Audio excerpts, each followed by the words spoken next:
Pleasure. So if you look at the business outlook, the manufacturing industry, they were doing exceptionally well if you look about 2 years back. Then suddenly there were supply chain issues which had hit both auto manufacturers as well as the aerospace manufacturers. So if you look at it from the demand perspective in the aerospace, it's all-time good. Both the large OEMs, they have flush with orders for almost 18,000 planes, and for next 10 years possibly they are completely booked. However, the supply chain has been the bigger issue over there, which has halted that progress. And if you look at it, some of these industries, once production is lower, the whole related economy also takes a little bit of hit.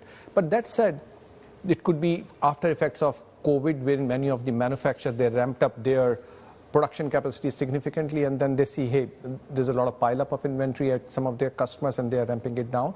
But if you look at the overall demand for the manufactured goods and products, we don't see any slowdown perspective. So in our view, perhaps it could be a smaller time frame wherein things are getting settled down. But the fact of the matter is, if you look from the technology perspective, manufacturing, I've been associated with manufacturing for close to 26 years. The technology used to be at the back end of manufacturing businesses, but now it's in the front of the business because AI, generative AI, if you look at it, and whatever we are seeing in the agentic AI as well as the physical AI, if you look at the whole these 4 steps, there's a significant gain which manufacturing will have. And that's where the value add lies. How then is TCS integrating and monetizing AI within the business internally and for your clients? Absolutely. So if you look at the AI in the manufacturing business, the data is lying everywhere. Unlike banks, financial services, wherein limited source of the information data, in manufacturing business, they have their manufacturing execution system that would have data. They have product lifecycle management, PLM, that would have data. Then their enterprise system would have data. Their suppliers will have data. Their customers will have data. So data is lying everywhere. And not many of them are able to bring them together right now. And that's where AI is going to bring that power, when it can look at the data. For power of AI to be fully utilized, data has to be in a good place. And fortunately, unfortunately, many places not in the place where people have access to it and they understand what the data is. What we have seen in the manufacturing business, bill of material, BOM as we popularly call, ideally should be 1. But we see it could be 3, 5, 7. And an item which could be same on the production and after sales maybe defines a different item code, different details.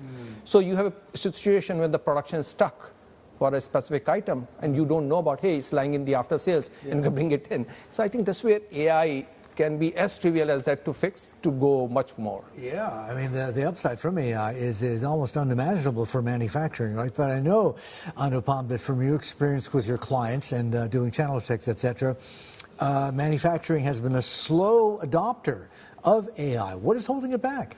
If you look at the manufacturers, they work on very thin margins. So for them, it's always when to adopt. Do they have that much money to spend on the technology which they are not sure of?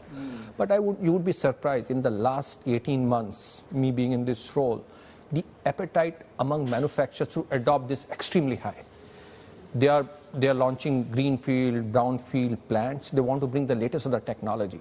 The plant of the future, the factories of the future, connected plant, connected manufacturing. This is for a new capacity that they're building or adding, though, right? They probably don't have as much appetite for retrofitting AI into existing capacities. So if you look at the AI, the design for intelligence is the way to go, because you want to fit AI, refit into something which you do. Yeah, you'll get some benefit, but the whole power would be very, very different. It's like cloud. You know, if you want to put your application in the cloud, would be some. But if you design your application for cloud, the power is very, very different. Okay.